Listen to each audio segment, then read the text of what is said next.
Hi everyone and welcome back to the Overtake GT. This is the Ferrari 512BB from 1976, an absolute pioneer, a monster mid-engine rear-wheel drive car that Ferrari absolutely adore. So do I. Over 540 brake horsepower, hits over 200 miles an hour. This thing really is an astonishing car. So if you want to build yours, you want to win at any track, nice and easy. Get your 512BB and follow me to the tuning shop. Let's go! Okay, so now we're at the tuning shop. Here's what you need to get for this absolute brute. So weight reduction stage 1. On the Club Sport you want to get bore up, high lift camshaft, high compression pistons. Weight reduction stage 2, a power restrictor and a ballast.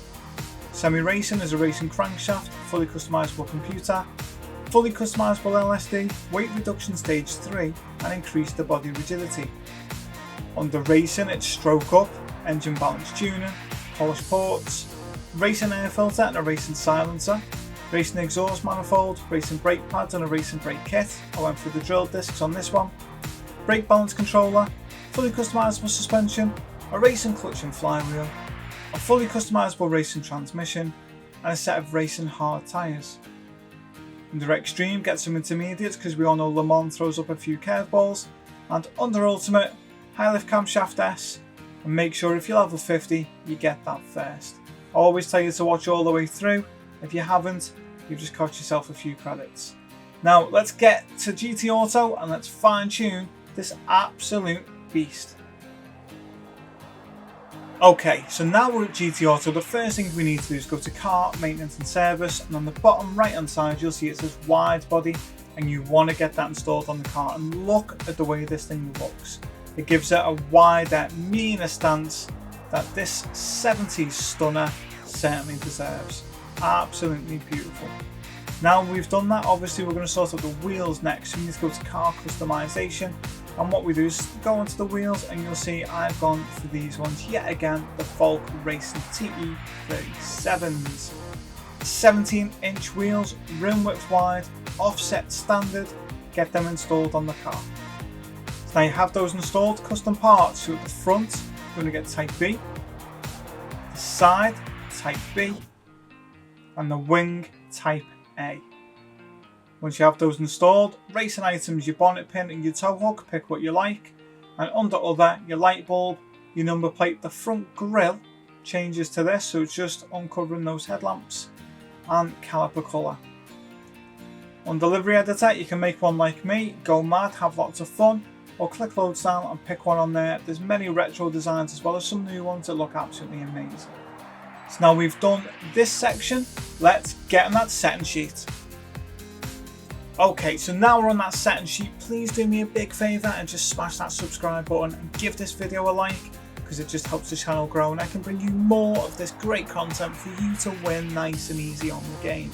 Now let's get into this. 700 pp, 544 brake horsepower, and just over 1100 kilograms.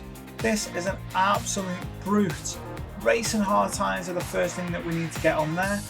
Then body height adjustment is 120 at the front, 115 at the rear.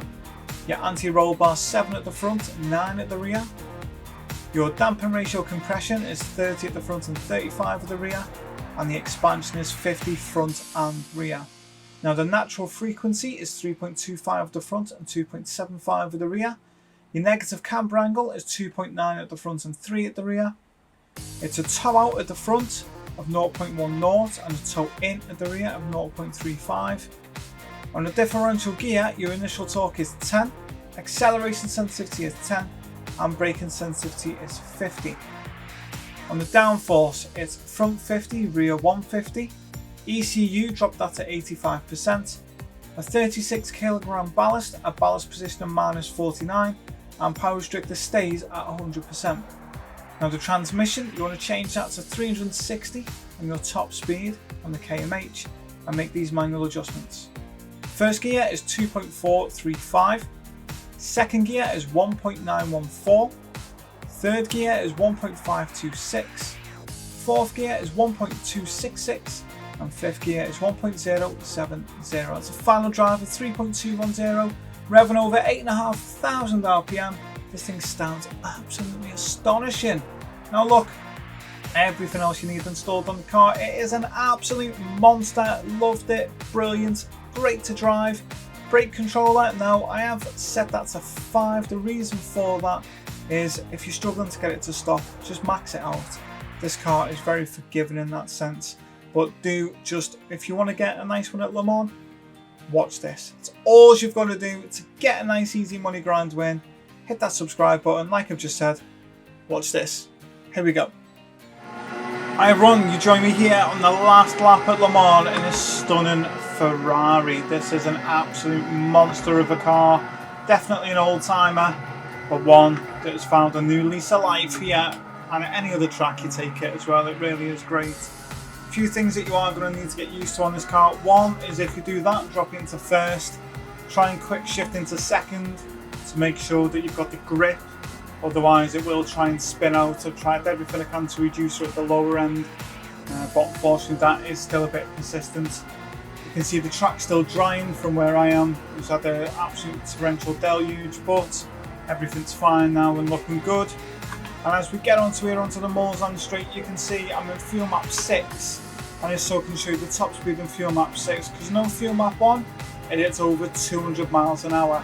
So here we go, fuel map 6 going down the Mulsanne.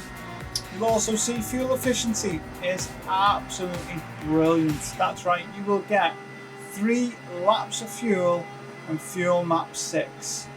Now, the other thing you might have just noticed there, braking. So the braking points, you need to be right on it, otherwise a bit late then on the brakes, but you'll see that's why. So make sure that you are braking a bit earlier than you would do, because this thing really is a bit of an old lug trying to get it to stop, and that is a key thing for you to remember. Making sure that your brake point is something that you really do consider improving the distance further back. So you don't want to be doing that silly late braking. You just want to make sure that you get it stopped. And if possible, I know I dropped to first going through the Dunlop curves, but try and keep the car in second gear as a minimum. If you do drop it into first, like I say, quick shift into second to get that grip from the tyres. This thing is absolutely amazing on the tyres. Racing hard, suit this car down to a T, but you will just need to adapt the way you drive just to make sure you can maximise the most of it. You can see braking a bit earlier there, getting it down to second. First, as I hit the apex, upshift to second, and that's going to stop any slip coming out the corner as well. A lot of people already know that, but if you're new to this and you're tuning in and you love this car, well, that's something that you can take away and you can enjoy from it as well. I would always recommend a manual over an automatic where you can.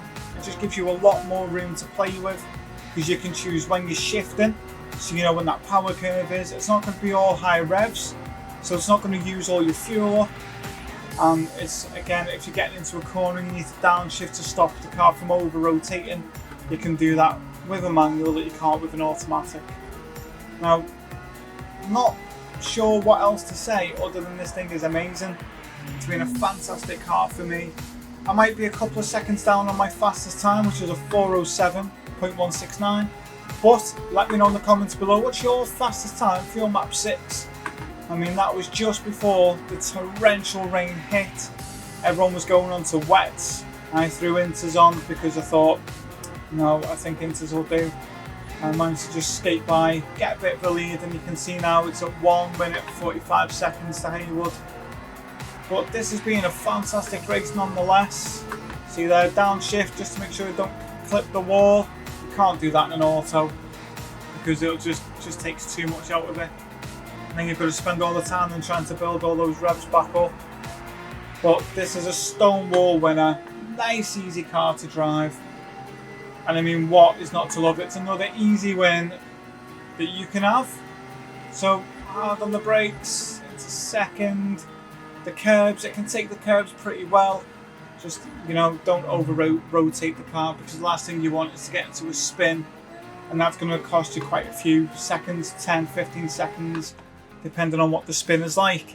Now over the line, a fantastic car, looks stunning in that new livery that have been put on all these cars. And that is that. So all you've got to do, smash that subscribe button, like this video, and go and enjoy your drive on that fantastic car. And what you get afterwards, You get a nice win, 1 minute and 50 seconds ahead, and 825,000 credits in the bank for you to enjoy. Apart from that, go and have a fantastic day wherever you are, and that's it from me. I'll see you next time. Take care.